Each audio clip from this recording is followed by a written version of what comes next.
C'est un marathon qu'on a vécu dans l'allégresse. Non seulement parce que les audiences étaient au rendez-vous, mais aussi parce qu'on a eu un immense plaisir les uns les autres. Il y a des phrases qui, lorsqu'elles sont prononcées, font vaciller tout un pays. Lorsque Anne-Élisabeth Lemoine a murmuré ces mots, « Mon mariage était un cauchemar quotidien », ce n'est pas seulement une femme qui parlait, c'était une illusion collective qui se fissurait. Car pendant des années, la France l'a regardée ainsi. Droite, calme, souriante. Chaque soir, à heure fixe, elle entrait dans les foyers comme une présence rassurante, presque familière. Une voix posée, un regard attentif, cette façon rare de poser des questions sans jamais hausser le ton. Une femme solide, pensait-on, une femme qui maîtrise tout. Mais que savons-nous réellement de ceux que nous voyons tous les jours à l'écran ? Derrière les projecteurs, derrière les applaudissements polis, derrière les plateaux impeccablement éclairés, se cachait une autre réalité. Une réalité silencieuse, étouffante, faite de nuits sans sommeil, de regards fuyants et d'une peur que personne ne soupçonnait. Un enfer sans cri, sans coup visible, mais tout aussi destructeur. Ce qui bouleverse aujourd'hui, ce n'est pas seulement la confession en elle-même, c'est le décalage, l'abîme, cette distance vertigineuse entre l'image publique et la vie intime. Comment une femme capable de tenir tête aux responsables politiques les plus aguerris pouvait-elle, une fois rentrée chez elle, se sentir aussi vulnérable, aussi enfermée ? Pendant longtemps, Anne-Élisabeth Lemoine a gardé le silence.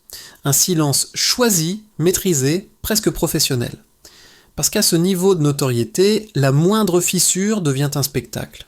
Parce que dans notre société, surtout pour une femme de sa génération, on apprend très tôt à tenir, à ne pas se plaindre, à faire bonne figure. Elle savait que parler, c'était risquer de tout perdre. Le respect, la crédibilité, la tranquillité de ses enfants. Alors elle a continué. Jour après jour, émission après émission. Avec ce sourire que la France croyait sincère, et qui, en réalité, servait aussi de bouclier. Ce sourire, aujourd'hui, prend une autre signification. En revoyant les images d'archives, certains détails sautent désormais aux yeux. Une fatigue inhabituelle, une micro-hésitation avant une réponse, un silence un peu trop long. À l'époque, on parlait de surmenage, de pression médiatique. Personne n'imaginait qu'il s'agissait peut-être d'un appel à l'aide discret, presque inaudible. Et pourtant, les signaux étaient là. Ce qui rend cette histoire si troublante, c'est qu'elle n'est pas exceptionnelle. Elle est terriblement banale. Combien de femmes, combien d'hommes aussi, vivent des drames semblables dans l'ombre, tout en donnant au monde l'image d'une vie parfaitement maîtrisée ? Combien continuent par devoir, par peur, par amour pour leurs enfants, ou simplement parce qu'ils ne savent plus comment partir ? Lorsque Anne-Élisabeth Lemoine parle aujourd'hui de cauchemar, elle ne cherche ni le scandale, ni la vengeance. Elle décrit un engrenage lent, une prison sans barreaux, un quotidien où l'on apprend à minimiser sa souffrance, à se convaincre que ce n'est pas si grave, que ça ira mieux demain. Mais demain ne vient pas toujours. Son témoignage, aussi tardif soit-il, agit comme un miroir tendu à toute une génération qui a appris à taire ses blessures, à ceux qui ont grandi avec l'idée qu'un mariage, même malheureux, se maintient, qu'il faut tenir bon, que partir, c'est échouer. Alors la question se pose, inévitable, presque douloureuse. Combien de vies apparemment exemplaires reposent sur des sacrifices invisibles ?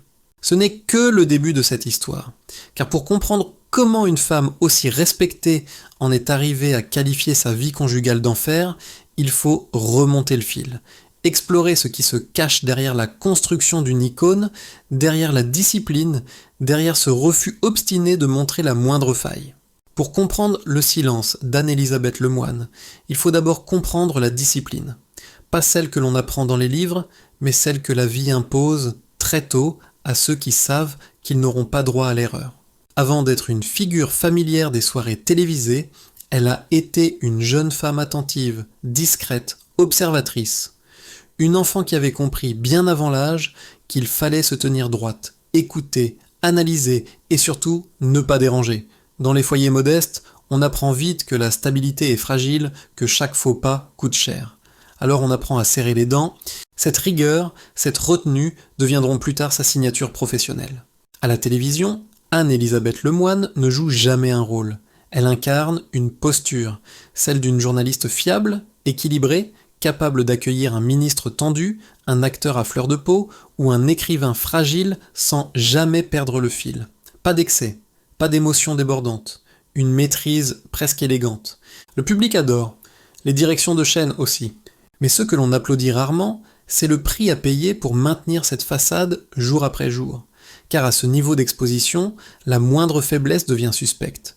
Une voix qui tremble, une absence mal expliquée et la rumeur s'emballe. Dans ce monde-là, montrer ses failles n'est pas perçu comme un signe d'humanité, mais comme une menace pour la crédibilité.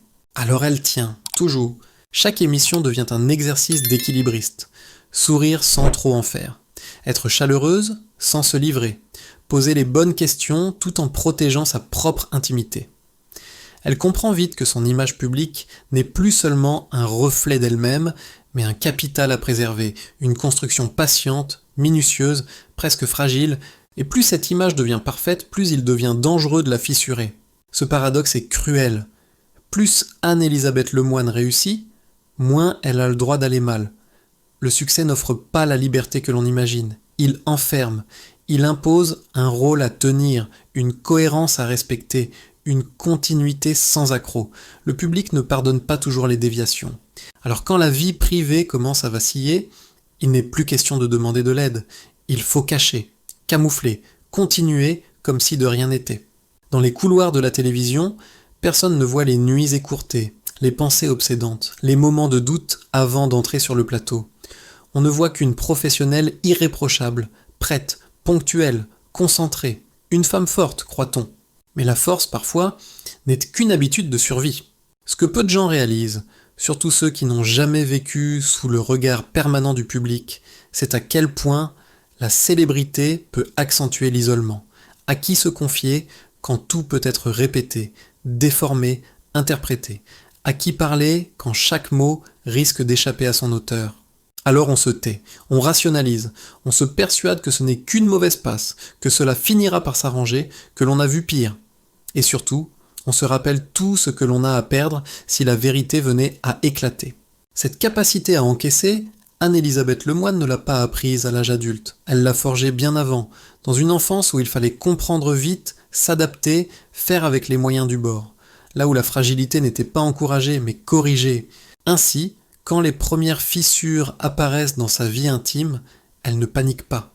Elle applique ce qu'elle connaît, tenir bon, avancer, ne rien laisser paraître, comme on l'a toujours fait. Et c'est là que le piège se referme. Car plus on s'habitue à l'effort, plus la souffrance devient silencieuse. Plus on se félicite de gérer, moins on s'autorise à dire que l'on va mal. Jusqu'au jour où le silence devient une seconde nature. Un réflexe, une prison intérieure. Ce portrait d'une femme admirée, respectée, enviée parfois, révèle alors une vérité dérangeante. La réussite ne protège pas du malheur. Elle peut même l'amplifier en rendant toute plainte illégitime aux yeux des autres et de soi-même. Il existe des histoires qui ne commencent pas par un choc, mais par un malaise diffus, un inconfort discret, une phrase qui dérange, mais que l'on balaie d'un sourire, une tension que l'on préfère appeler fatigue. C'est souvent ainsi que naissent les drames les plus profonds. Dans la vie sentimentale d'Anne-Elisabeth Lemoine, rien n'a jamais été tapageur. Pas de scandale, pas d'excès médiatisé, seulement des relations vécues avec sérieux, engagement et cette capacité troublante à supporter plus que nécessaire. En 2007, une relation marquante laisse une trace invisible mais durable.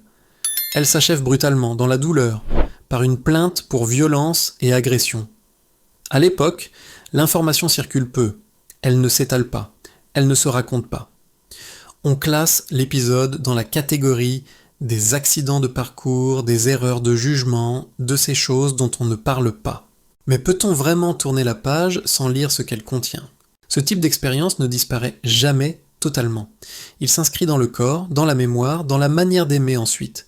Il modifie les seuils de tolérance, il apprend à minimiser, à relativiser, à confondre la tension avec la normalité.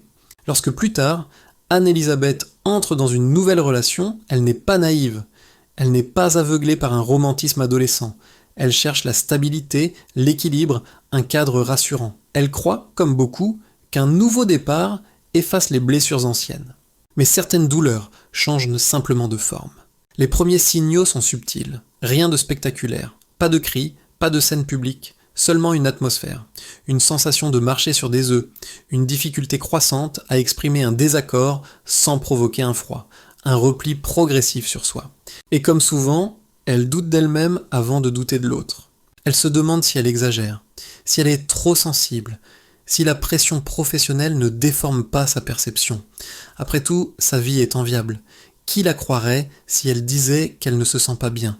Qui comprendrait qu'une femme aussi privilégiée puisse se sentir enfermée? Alors elle fait ce que beaucoup font. Elle s'adapte. Elle ajuste ses mots. Elle évite certains sujets, elle anticipe les tensions, elle apprend à lire l'humeur de l'autre pour préserver une forme de paix domestique. Ce n'est pas de la soumission, pense-t-elle. C'est de la maturité, du compromis, de l'amour peut-être. Mais à partir de quand le compromis devient-il un effacement? Ce qui frappe, avec le recul, c'est la répétition du silence. Comme si, face à l'inconfort relationnel, la réaction réflexe avait toujours été la même.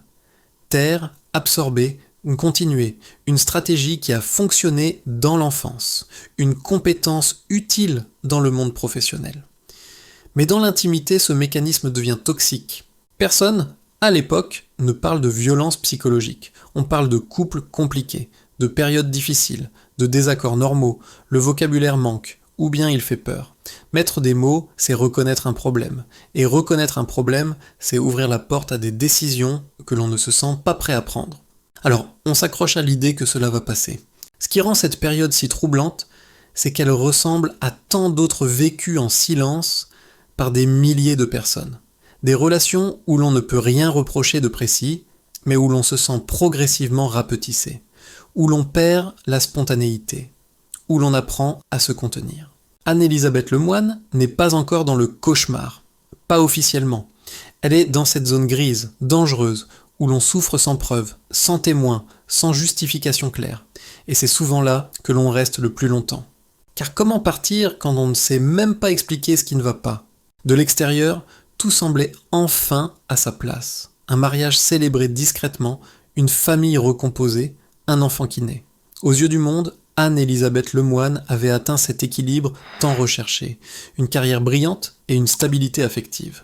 Une réussite complète, presque exemplaire. Mais c'est souvent lorsque tout paraît solide que les fondations commencent à se fissurer. Le mariage n'a pas basculé brutalement. Il s'est transformé lentement, insidieusement, comme une pièce qui se referme sans bruit. Au début, ce sont de petites choses, des silences plus lourds, des discussions évitées, une sensation diffuse de ne plus pouvoir être soi-même entièrement. Rien qui justifie une rupture immédiate, rien qui alerte vraiment l'entourage, et pourtant quelque chose s'éteint. Dans ce type de relation, il n'y a pas toujours de coupable évident. Il y a une atmosphère, une fatigue morale constante, le sentiment de devoir se justifier pour des choses simples, de mesurer ses mots, ses réactions, ses émotions. La maison cesse d'être un refuge pour devenir un terrain miné. Chaque journée commence avec une vigilance invisible. Ce qui rend cette situation si difficile à fuir, c'est qu'elle ne laisse pas de traces visibles, pas de cris, pas de scènes. Seulement une lente érosion de l'estime de soi, une impression d'étouffement que l'on peine à nommer. Comment expliquer à quelqu'un que l'on souffre quand, objectivement, tout va bien? Alors Anne-Elisabeth continue à jouer son rôle. Elle travaille, elle sourit, elle élève son enfant, elle protège l'image de son couple, comme on protège une façade déjà fragilisée. Elle se persuade que c'est le prix à payer pour la stabilité familiale, qu'il faut parfois se sacrifier pour préserver l'ensemble. Mais le corps, lui, n'oublie rien. Les nuits deviennent plus courtes, le sommeil plus fragile, l'angoisse s'invite sans prévenir. Et malgré tout, chaque soir, elle reprend sa place devant les caméras. La journaliste calme, précise, maîtrisée, celle qui pose les bonnes questions aux autres sans jamais se les poser publiquement à elle-même. C'est là que le contraste devient presque violent. Car plus elle excelle à l'écran, plus sa vie privée se rétrécit, comme si toute son énergie vitale était aspirée par cette double exigence. Être irréprochable dehors, tenir bon dedans. Un équilibre impossible sur la durée. Dans ce type de mariage, la solitude est paradoxale. On n'est jamais vraiment seul, mais on se sent profondément isolé. On partage un toit, des habitudes, parfois des projets, mais plus les émotions, plus la liberté intérieure. On existe à côté de l'autre, sans espace pour respirer. Et un jour, la question surgit. Brutale, inévitable. Est-ce vraiment cela, une vie ? Ce moment ne ressemble pas à une révélation spectaculaire. Il n'y a pas de scène dramatique. Seulement une lucidité soudaine, presque froide. La compréhension que continuer ainsi, ce n'est plus de la patience ni du courage. C'est une disparition progressive de soi. Pourtant, partir n'est pas encore une option claire. Il y a un enfant, il y a la peur du scandale, il y a le regard des autres, et surtout, il y a cette idée profondément ancrée chez toute une génération. Un mariage, ça se tient, on ne quitte pas si facilement, on endure. Mais à quel prix ? Ce que beaucoup ignorent, c'est que la violence la plus destructrice n'est pas toujours la plus visible. Elle se niche dans la répétition, dans la négation des besoins, dans l'impossibilité de dire « je ne vais pas bien » sans se sentir coupable. Lorsque Anne-Elisabeth parlera plus tard de cauchemar, ce n'est pas une exagération. C'est la description d'un quotidien où chaque geste demande un effort, où chaque silence pèse, où chaque jour ressemble au précédent. Une prison propre, respectable, socialement acceptable. Et c'est précisément ce qui la rend si dangereuse. Il y a un moment, dans certaines vies, où l'on ne tient plus pour soi, on tient pour quelqu'un d'autre. Dans l'histoire d'Anne-Elisabeth, ce quelqu'un, ce sont ses enfants. 2 garçons, 2 regards qui observent, qui ressentent, même quand on croit leur cacher l'essentiel. 2 présences silencieuses qui deviennent, sans le savoir, la ligne de survie. Être mère dans une maison où l'atmosphère est lourde, ce n'est pas seulement aimer, c'est anticiper, filtrer, amortir. C'est apprendre à sourire davantage encore, à baisser la voix, à détourner les conversations. C'est créer, à l'intérieur même de l'orage, une zone de calme artificielle pour que les enfants puissent grandir sans peur. Chaque matin, tout recommence. Les gestes sont précis, presque mécaniques, préparer, accompagner, rassurer, offrir une normalité qui n'existe plus vraiment, et surtout, ne jamais laisser transparaître le chaos intérieur. Car une mère, pense-t-on, doit être solide, toujours. Mais cette solidité a un coût. Plus les enfants grandissent, plus ils perçoivent à ce qui ne se dit pas. Ils sentent les silences, les tensions qui ne portent pas de nom. Et vient alors une question terrible, que beaucoup de parents connaissent. Qu'enseigne-t-on à ses enfants en restant ? Anne-Elisabeth se la pose sans cesse. Partir, c'est bouleverser leur quotidien. Rester, c'est leur montrer qu'on peut vivre en s'effaçant. Aucun choix n'est indolore, aucun n'est simple, et dans cette génération, on a souvent appris que le sacrifice parental était une vertu. Alors elle temporise, elle repousse, elle se dit que plus tard sera plus facile, quand ils seront plus grands, quand la situation se calmera, quand le moment sera le bon, mais le bon moment n'arrive jamais tout seul. Ce qui la retient, ce n'est pas seulement la peur, c'est aussi l'amour, l'espoir que l'équilibre est encore possible, que les tensions finiront par se dissoudre, que l'on peut sauver à la fois le couple et la famille, une illusion partagée par tant de parents, convaincus que tenir est la preuve ultime de leur dévouement. Pourtant, un jour, quelque chose bascule. Pas une dispute, pas un scandale, mais une prise de conscience silencieuse. L'idée que protéger ses enfants ne signifie pas seulement les abriter du bruit, cela signifie aussi leur montrer qu'une vie ne doit pas être vécue dans la peur, la contrainte ou l'effacement de soi. C'est peut-être à ce moment-là qu'Anne-Elisabeth comprend que rester coûte plus cher que partir, que l'usure quotidienne, invisible mais constante, finit par laisser des traces, sur elle, sur eux. La maternité devient alors un miroir cruel. Elle révèle ce que l'on accepte pour soi, mais jamais pour ceux qu'on aime le plus. Et face à ce miroir, il devient impossible de détourner le regard. Choisir de partir, ce n'est pas cesser d'être mère. C'est, au contraire, assumer pleinement cette responsabilité. C'est accepter le chaos temporaire pour éviter une blessure durable. Une décision qui demande un courage immense, surtout lorsque toute une vie a été construite sur l'endurance. Dans ce cheminement intérieur, Anne-Elisabeth ne se voit plus seulement comme une épouse en difficulté, mais comme une femme responsable de l'exemple qu'elle transmet. Et cet exemple-là devient plus important que toutes les apparences. Quand le silence se brise enfin, il ne fait pas de bruit. Il ne s'effondre pas comme un mur. Il s'ouvre lentement, comme une porte que l'on n'osait plus pousser.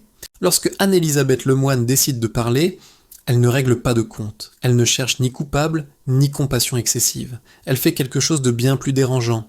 Elle raconte, simplement, avec des mots mesurés, presque retenus, comme quelqu'un qui sait que chaque phrase pèse, non seulement pour elle, mais pour tous ceux qui l'écoutent.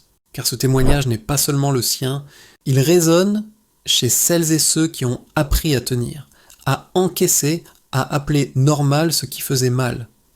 Il parle à une génération qui a grandi avec l'idée que la souffrance intime devait rester discrète, que le devoir passait avant le bonheur, et que partir était souvent perçu comme un échec. Alors la question surgit, inévitable, presque inconfortable. Si elle avait parlé plus tôt, qu'est-ce qui aurait changé ? Peut-être rien, peut-être tout. Mais une autre question, plus profonde encore, s'impose à nous, spectateurs. Et nous, qu'aurions-nous fait à sa place ?